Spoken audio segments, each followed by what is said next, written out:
Hey everybody, so this is the Alex Manassa, and today I'm going to talk a little bit about a superpower that engineers, highly rational thinkers, and just, I guess, Stoics. It's a rule of Stoics. I actually don't know that much about Stoicism, but I heard that the Stoics do this. This is the superpower of detachment. It is really important to know when to be detached and when to be attached. I find that for 80% of my life, it's better to be detached. So what does detachment mean, right? Detachment pretty much means removing yourself as, I guess removing your self-interest from a situation. Like, you're still in the situation, but you're thinking more as a third party rather than instead of role-playing yourself, you're going to role-play like the narrator. You're going to role-play a third party. If you could direct the actions of everyone to get the best possible outcome for your group, what would you do? I find that detachment is really, really helpful. If I'm overwhelmed with emotion, like I've just been insulted, I will detach myself from the situation. I'll be like, okay, what's the wise course of action here? What should the character Alex Manassa do in this moment, right? If I am powerless to help a situation, I will often detach from it. So when I was off traveling to Indonesia, I saw all kinds of crazy stuff. I saw probably stuff that you'd call like human rights violations. Stuff like underage sex workers, that kind of thing. Animal abuse, dead animals that were obviously just killed for fun. That sort of stuff, right? And there's nothing I can do about it, right? I'm not going to go around Indonesia and I'm not going to be able to save every dog and cat. I'm not going to be able to liberate every sex worker. In fact, if I tried to do that, I would probably get killed. So speaking as like a third party outside of myself, I'm like, all right, what's the wise course of action for Alex to do in this moment? Because you can be overwhelmed with emotion. You can think, I got to do something. No, you probably shouldn't. Just probably shouldn't do something, because then you're just going to be another corpse next to the dead dog, right? That's if you think about it rationally. Rational decisions are what usually get you the best outcomes. It's able to focus yourself to make happen something you want to make happen, right? So how does detachment and rational decision making go wrong? That's if you don't know where your moral compass is pointing, right? So if my moral compass is trying to point in the direction of maximize, human happiness. I'm not actually a utilitarian. I think human happiness is a flippant thing, but I'm just going to use it as an example, right? I would say, okay, is it wrong to cancel the field trip because we don't have a disabled accommodations on the school bus, and I would leave behind a kid, right? If I want to make a rational decision, I might be really attached and I really want to go with my, because I'm chaperoning this thing, I might really want to go to the Smithsonian with my nephew. But if I detach my emotions from the situation, I'll realize, hey, it might be better for the group if we do a cool stay-at-home thing at the school where we're going to bring in a guest speaker from the Smithsonian, right? I've detached myself. I've defogged myself. I've been hyping myself up wanting to go on this trip to the Smithsonian with my nephew forever. And it just looked like it's just not a good idea to make it happen. You have to know what your moral compass is. I'm trying to maximize human happiness. Let's say I'm trying to maximize human life or human freedom, right? Maybe I'm trying to maximize the positive environmental impacts. I have to know what my value system is before I become completely detached from a situation, because I need to know which direction I'm going in. Rationality helps you plow through situations, but you need to know which direction you're trying to go, or else you're just going to be heartless, right? So take for COVID-19. Now, if anybody who says that one life isn't worth the economy, that person is very much attached. They're not detached, because that is not something that a rational person would say. A rational person would realize that the economy also means all of the food production, all of the energy production, all of the medical care, all of the transportation, all of the things that actually keep us all alive. Because if we don't have an economy, we're a few meals from starvation, and there's going to be widespread looting and people trying to survive, right? Without the economy, we are in a disaster situation, right? If you ask me how many lives is it worth to lose to keep the economy going, it's going to be probably in the millions of people. It might even be everyone. I haven't thought of it that hard, right? I need to come up with some sort of what is the value of one thing versus the other so I can make that rational decision. If you are so attached to a situation that you cannot decouple enough to make good decisions, like let's say, I don't know, let's say that someone attacks my wife or insults my wife. They insult my wife or something, or they insult somebody who I really care about. And it's a really bad insult. It's like a racial slur kind of thing. I want to like go fight them, right? Now, just like I said before, if emotion is overwhelming, you need to detach immediately because your emotion is about to make you do something really stupid. I've never heard of anyone making like a really good idea because of emotion. It usually ends up destroying you and yourself. You end up in jail. You get your butt kicked. You lose your reputation. You have all sorts of issues and problems, right? Having an overwhelming surge of emotion almost never ends super well. Right? You'll notice that even like the paintings of saints and Christ himself and all that stuff, they all look kind of placid. They all look kind of like they're not like making some crazy angry face. Even as Christ is like flipping over tables in the temple, he looks like he's being pretty rational. He's like, oh, I just need to do this. This just needs to happen for us to be able to move forward with this religion. Like this will make a statement kind of thing.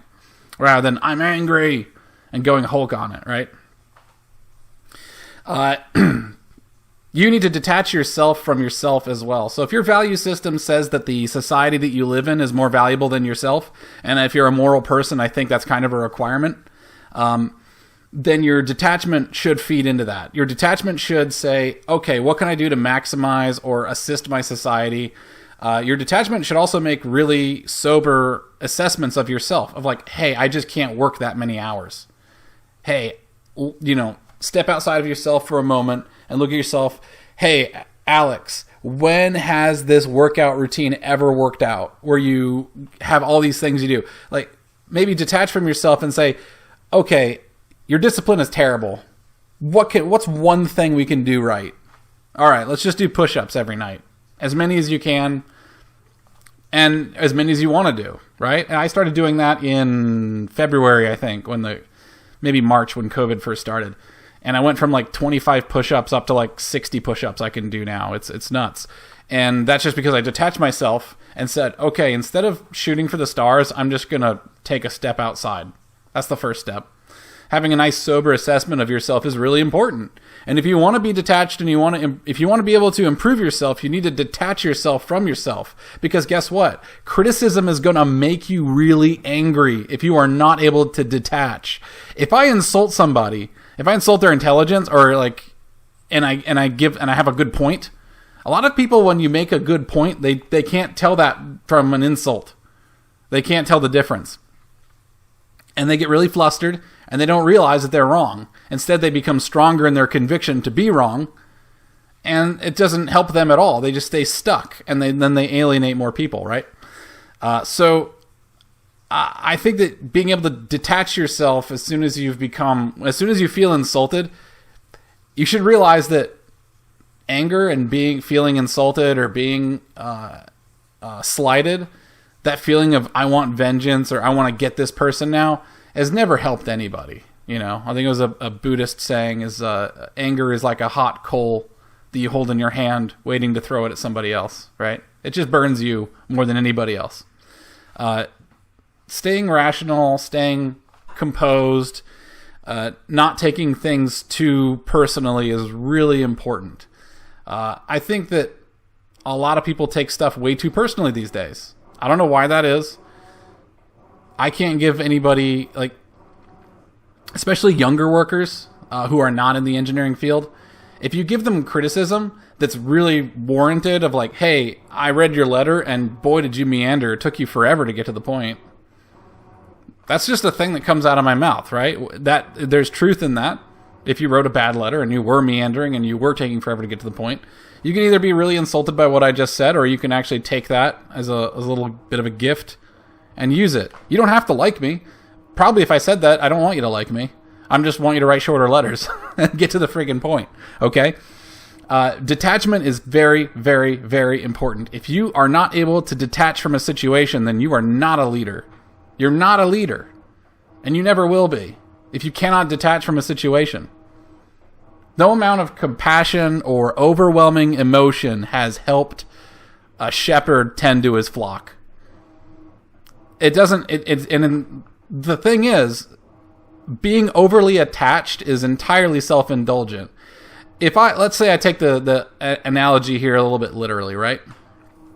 If I'm a shepherd tending to my flock, and one of my flock is very, very sick, and he's one of my originals, I love him so much, he's the best sheep ever, he's like my pet, he's like a cat, or he's like a dog to me, we're really, we've gotten on together a long time, he's like the first one my father gave me, before I started tending the rest of the flock, and now he's sick and he's dying. Well, I could spend all my time with the one who's dying at the detriment of the rest of the flock. Right? This is like if you've ever had a pet you've really loved, and you thought, if I take care of this pet, and I spend all my time with it, my last moments with it, all the time, to comfort it in its passing moments, the rest of my flock is getting picked off by wolves, they're also getting sick, they're not getting fed properly, they're not getting sheared properly, and everything else goes to detriment. That doesn't help anybody. Like, not necessarily even the sheep I'm trying to care for. It's just me overindulging in my own emotions. And it's extremely selfish. If you look at the word selfish from the real root of the word is that you are obsessed with yourself. It is extremely selfish to not detach if you are in charge of taking care of people. You have to be able to detach. Let's say I didn't want the local surgeon to cut open the sheep and try to do an operation because I just don't trust the surgeon, or I just can't bear the thought of what could happen should something go wrong, despite the fact that the sheep is dying now. And I'm just being this worrisome little maggot, just being a huge pain in the ass. Nothing is actually getting done because I'm just so attached to the situation that I'm not making rational decisions. That is the most selfish thing you could possibly do. That's the most selfish thing you could possibly do. If you are not thinking about the costs of what you do, the things you care about, if you're just purely obsessed over how much you care and feel about something, you're not doing anybody any favors. You're not doing anybody any favors at all. And you need to reassess. You need to stop. And if you are in charge of people, I hope you stop being in charge of people, because people do not need leaders like that at all.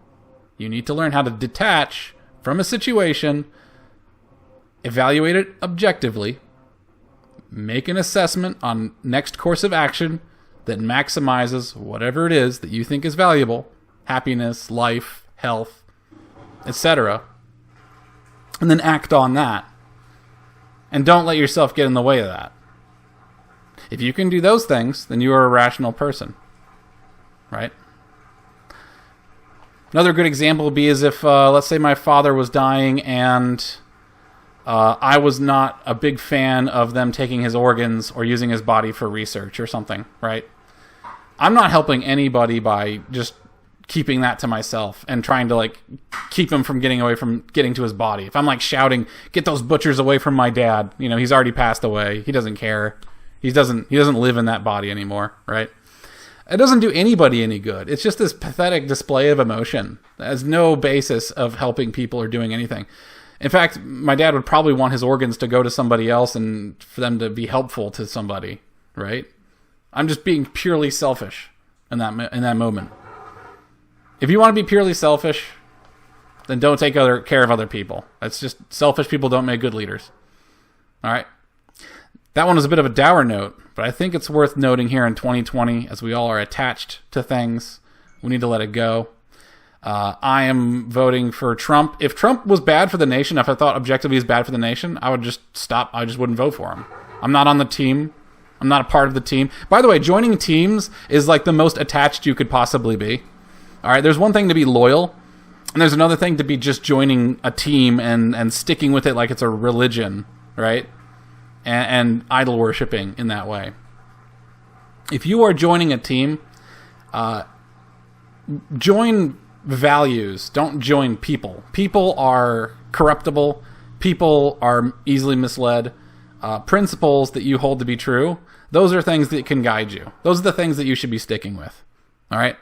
And right now in this year, I cannot stick with any of the traditional news sources that I trusted because I think that I've caught them several times in lies, just blatant lies. That took a lot of adjustment for me. I had to like detach from the stuff that I thought was true. Everything that I thought was true turned out to be very wrong, or at least this year they've all decided to be wrong. All right, for reasons that you can surmise on your own. I had to detach from all that. I did not like Trump at the beginning of the year at all. I still don't like some of the stuff he does personally. I think he runs his mouth too much. I'm detached from that feeling, and I'm going to vote for him because I think objectively he's doing a good job, and I would like to see peace in the Middle East. That would be kind of a nice thing to have, wouldn't it? Right? Oh, I don't like his tweets. Yeah, but he's getting peace in the Middle East. So detach, get your head out of your butt, and like save tens of thousands, hundreds of thousands, maybe millions of lives in a bloody wars. Avoid all that. Why wouldn't you avoid that? You don't like his tweets? Do you think he's racist or something because of what some newspapers said? The same newspapers that lied to you? At least several times this year, right? Detach, guys. Absolutely detach. Detach. Think clearly. Think objectively. Think of what it is that's going to maximize whatever it is that you find valuable in this world. And if you feel like you're getting that warm, fuzzy feeling of being on your team, don't join a team. It's the worst thing you could do. It's the most attached you could be. It's the worst.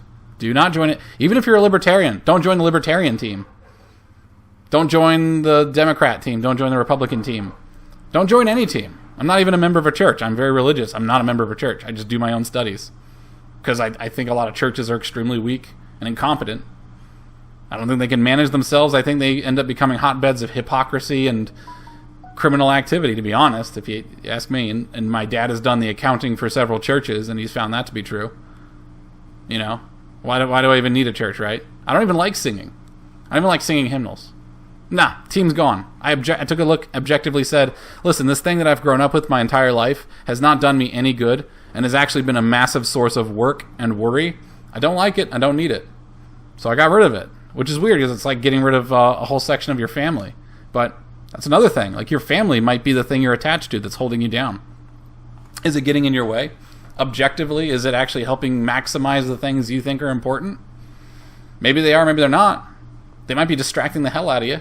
How many hours a week are you spending on family matters that don't matter, that don't provide you any value? Oh, I gotta go do this. Oh, I gotta go do that. Your heart's not in it. You don't like it. It's not valuable to you. You don't even morally agree with it, necessarily. And it's not taking you where you want to be. It's making you be less yourself. Detach. And that way, once you're detached and you're able to build something up, then you can be attached to what you've built. Rationality makes you powerful. It makes you a powerful builder. Use your rationality and detachment to build something worth attaching to. Your own family, your own church, your own political stance, your own group of friends. As long as you're still attached to the old world, that old you will never be the new you. Okay? Detach. All right, that's my word on that. Subscribe if you want to hear more of my jibber jabber. Like that smash button down below. And you guys have a pleasant and wonderful and rational day. All right, thank you so much. Bye.